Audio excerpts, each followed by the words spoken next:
In the time of legends, where the mountains stood as silent keepers of the land's secrets, the Khyber Pass, serpentine and rugged, held the gateway between east and west.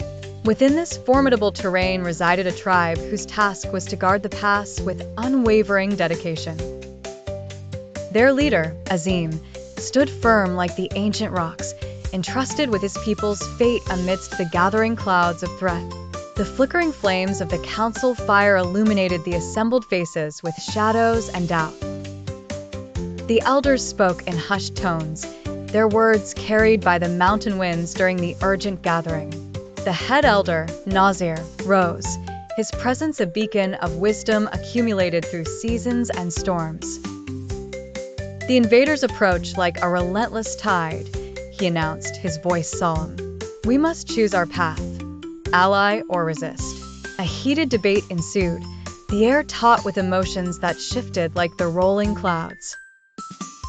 Some saw wisdom in forming alliances, seeking strength in numbers. Others, their hearts tied to the traditions of unfettered independence, urged resistance, fearful of losing their cultural soul. Azim, silent thus far, listened intently, the weight of leadership heavy on his shoulders. His people were the heart that beat in unison, their hopes anchored in his decisions. He understood the necessity of strategy and the inherent options that forged a delicate path between integrity and survival. Time passed, days stretched into ominous anticipation until the invaders finally marched. Their armor gleaming under the scorching sun, iron wills determined to claim dominion. An ambush was devised within the tight confines of the Khyber Pass, where the land itself became an ally. Azim led his warriors with stealth and the cunning of a mountain eagle, their hearts steeled for the ambush that lay in wait.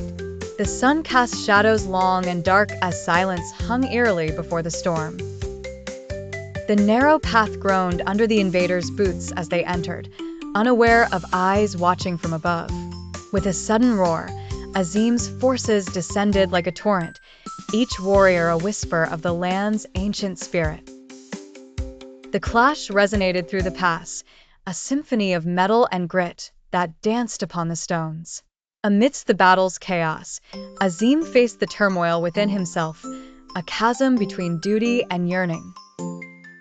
In the heart of conflict, he discovered that loyalty born of history's embrace required courage beyond the ordinary. The fighting echoed through the valleys, the outcome balanced on a knife's edge. Until the final stand loomed near the pass's edge. Azim rested his gaze on the panorama, the sky painted with twilight hues above the mountains, and shouted commands with a voice that carried the spirit of his ancestors. Defiance surged through his veins as his warriors stood shoulder to shoulder, defending every inch with a ferocity that defied death itself. As the last invader fell, and silence reclaimed the pass, Azim knew their blood had forged a bond with the land eternal. In the aftermath, the tribe gathered once more, the council fire warming their weary bones. Nazir, the head elder, spoke softly, Azim, you have secured our legacy today. Azim nodded, his heart still wrestling with the path untaken but proud of the one fiercely trodden. The pass remains ours, and the courage within us is as unyielding as the mountains themselves, he replied.